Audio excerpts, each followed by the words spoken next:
చపాతీలు చేయాలంటే పిండి కలపాలి, చపాతీలు పామాలి, మళ్ళీ వాటిని కాల్చాలి. ఇదంతా చాలా లెంథీ ప్రాసెస్ అని చాలామంది అసలు చపాతీలు చేసుకోరు కదండీ! మరి ఇంకొందరైతే పిండి కలపడం రావడం లేదు అంటారు. అయితే ఈ వీడియోలో చపాతీ పిండి ఈజీగా ఎలా కలపాలి, అలాగే చపాతీలు ఫాస్ట్‌గా ఎలా కాల్చాలని చూపిస్తాను. జస్ట్ నేను చూపించే ప్రాసెస్‌ని ఫాలో అవ్వండి చాలు. ఫస్ట్ టైం చేసిన చపాతీలు పర్ఫెక్ట్‌గా చేసేయగలరు.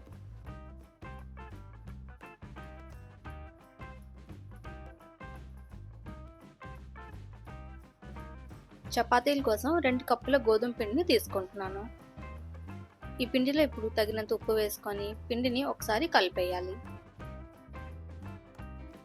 ఇప్పుడు పిండిలో కొంచెం కొంచెం నీళ్లు వేసుకుంటూ పిండిని కలుపుకోవాలి.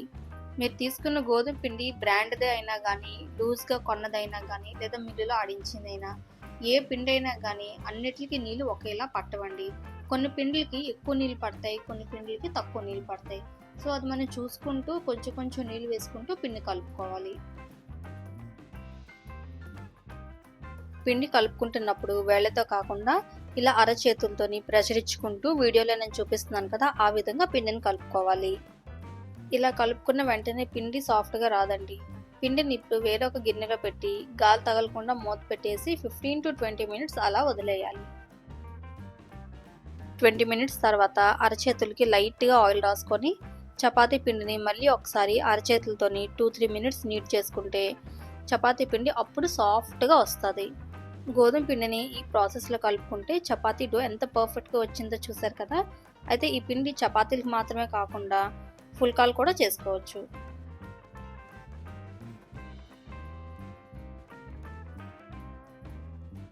ఇప్పుడు చపాతీల కోసం డోని చిన్న చిన్న పోర్షన్స్గా చేసేసుకొని ఈ పోర్షన్స్ అన్నిటినీ కూడా రౌండ్గా చుట్టుకోవాలి.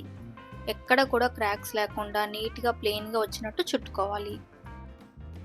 అన్నీ ఇలా చుట్టుకున్న తర్వాత ఒక్కొక్క దాన్ని పాముకొని మధ్యలో ఆయిల్ రాసుకొని ఫోల్డ్ చేసుకోవాలి. చపాతీలు ఒత్తుకునేటప్పుడు మరీ ఎక్కువగా పిండి వేసుకోకుండా లైట్గా వేసుకుంటే సరిపోతుంది. పిండి మరీ ఎక్కువగా వేసి ఒత్తుకుంటే చపాతీలు కాల్చిన తర్వాత అవి గట్టిగా వచ్చేస్తాయి.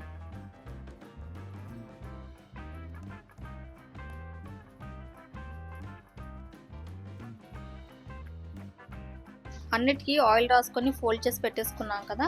ఇప్పుడు మళ్ళీ కొంచెం పిండి వేసుకొని ఒక్కొక్క దాన్ని చపాతీ షేప్లో పాముకోవాలి. ఇంత దలసరిగా పాముకుంటే చపాతీలు పొరలు పొరలుగా వస్తుంది. చపాతీ పాముకున్న తర్వాత చూడండి చిన్న చిన్న బబుల్స్లా ఎలా ఉన్నాయో.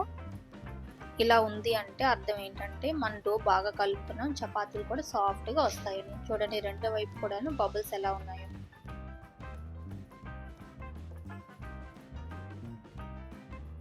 చపాతీలు వేయించుకోవడానికి పెనం పెట్టుకుంటాం కదా. పెనం ఎంత వేడవ్వాలంటే ఇంట్లో మనం దోశలు చేసేటప్పుడు పెనం ఎంత వేడెక్కుతుందండి, అంత వేడి ఉంటే సరిపోతుంది. మరి ఓవర్ హీట్ చేయకూడదు, అలాగని తక్కువ వేడి కూడా ఉండకూడదు. లైట్గా ఆయిల్ వేసి ఒక చపాతీ వేయండి. చపాతీ ఒకవైపు కొంచెం కాలుతుంది కదా, అప్పుడు దాన్ని టర్న్ చేసి దానిపైన ఇంకొక చపాతీ వేయండి. టర్న్ చేసేటప్పుడు ఆయిల్ వేసుకుంటే సరిపోతుంది. ఇప్పుడు మళ్ళీ టర్న్ చేసి దానిపైన ఇంకొక చపాతీ వేయండి. ఇలా 3 చపాతీలు ఒకేసారి కాల్చుకుంటే సగానికి సగం టైం మిగులుతుంది. చపాతీలు పాముకొని రెడీగా ఉంచుకున్నాం అనుకోండి, ఇలా 3 లేదా 4 చపాతీలు ఒకేసారి కాల్చుకొని వేడివేడిగా ప్లేట్లో సర్వ్ చేయొచ్చు. చపాతీ డోకి రిలేటెడ్గా ఒక ఇంపార్టెంట్ టిప్ అండి. అదేంటంటే పిండి కలుపుకున్న తర్వాత అలాగే చపాతీ రోల్ చేసి పక్కన పెట్టుకుంటాం కదా, అప్పుడైనా కానీ ఏంటంటే ఫ్యాన్ గాలి కానీ లేదా ఏసీ గాలి కానీ పిండికి అస్సలు తగలకూడదు. గాలి తగిలిందనుకోండి చపాతీలకి పైన గట్టిగా అయిపోతుంది అనమాట గాలికి. అవేంటంటే ఫ్రై చేసిన తర్వాత సాఫ్ట్గా కాకుండా గట్టిగా ఉంటాయి చపాతీలు. మీరు ఒక 10-15 చపాతీలు చేసారే అనుకోండి, మీరు ఒక లాస్ట్ చపాతీ చేసేలోపు ముందు చేసినవన్నీ కూడాను గాలికి పైన అంతా కూడాను కలర్ మారిపోయి అవి లేయర్ కొంచెం గట్టిగా అయిపోయి డ్రై అయిపోతుంది అనమాట. ఎక్కువ క్వాంటిటీలో ఎప్పుడైనా చపాతీలు పామేసి ఉంచుతున్నారు అంటే పైన క్లాత్ కానీ లేదా ఒక కవర్ కానీ వేసుకొని ఉంచుకోవాలి. ఇలా 3 చపాతీలు ఒకేసారి కాల్చుకునేటప్పుడు వాటిని కంటిన్యూగా టర్న్ చేసుకుంటూ ఉండాలి.